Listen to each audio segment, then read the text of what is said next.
So welcome to another Machine Monday. So one of the biggest challenges we have with these automatic tightening stations is accurately positioning the socket onto the bolt. The problem comes in is that we have a conveying system that presents the product in the station, but there's always a variation in the position of the bolt.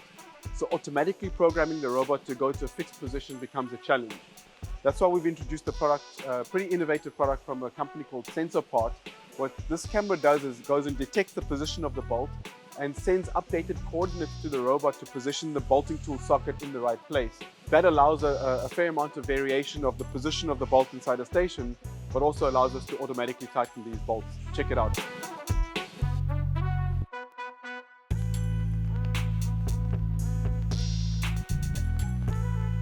So to prove that the system works, I'm actually going to change the position of this axle slightly.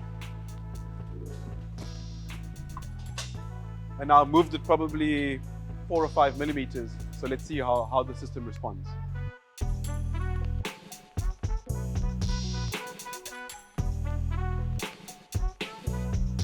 One of the biggest advantages of the system is that it significantly increases the reliability of these automatic tightening stations, allowing us to automate a lot more tightening operations on factory floors.